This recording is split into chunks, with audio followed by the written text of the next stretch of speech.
പ്രഖ്യാപനം മുതൽ വലിയ പ്രതീക്ഷയോടെ പ്രേക്ഷകർ കാത്തിരുന്ന മമ്മൂട്ടി ചിത്രമാണ് ബസൂക്ക. നവാഗതനായ ഡിനോ ഡെന്നീസ് തിരക്കഥ രചിച്ച് സംവിധാനം ചെയ്യുന്ന ചിത്രം നിർമ്മിച്ചിരിക്കുന്നത് സരിഗമ ഇന്ത്യ ലിമിറ്റഡും തിയേറ്റർ ഓഫ് ഡ്രീംസിന്റെ ബാനറിൽ ജിനു ബി അബ്രാഹമും ഡോൾവിൻ കുര്യാക്കോസുമാണ്. ത്രില്ലർ വിഭാഗത്തിലാണ് ചിത്രം ഒരുക്കിയിരിക്കുന്നത്. ഇപ്പോഴത്തെ ചിത്രത്തിന്റെ റിലീസ് തീയതി പ്രഖ്യാപിച്ചിരിക്കുകയാണ്. നേരത്തെ ഫെബ്രുവരി 14 ബസൂക്ക റിലീസ് ചെയ്യുമെന്നായിരുന്നു അറിയിച്ചിരുന്നത്. എന്നാൽ ഇപ്പോൾ അത് മാറ്റിയിരിക്കുകയാണ്. ചിത്രം ഏപ്രിൽ 10 തിയേറ്ററുകളിലെത്തും. മലയാളത്തിലെ എക്കാലത്തെ മികച്ച തിരക്കഥ രചയിതാക്കളിൽ ഒരാളായ കല്ലൂർ ഡെന്നീസിന്റെ മകനാണ് ഈ ചിത്രത്തിന്റെ സംവിധായകനായ ഡിനോ ഡെന്നീസ് എന്നതും ബസൂക്കയുടെ പ്രത്യേകതയാണ്. മമ്മൂട്ടിക്കൊപ്പം ഗൗതം വാസുദേവമേനോനും ചിത്രത്തിൽ പ്രധാന വേഷത്തിൽ എത്തുന്നുണ്ട്. ഇരുവരും ഒന്നിച്ചഭിനയിക്കുന്ന ആദ്യ ചിത്രം കൂടിയാണിത്.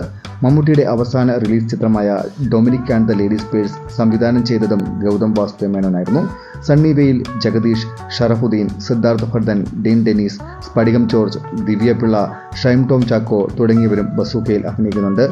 നിമേഷ് രവിയാണ് ഛായാഗ്രഹണം നിർവഹിച്ചിരിക്കുന്നത്. Editing Nishad യൂസഫും.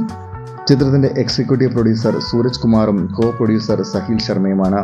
Second unit camera നിർവഹിച്ചിരിക്കുന്നത് റോബി വർഗീസ് രാജും പ്രഫീൻ പ്രഭാകറും ചേർന്നാണ്.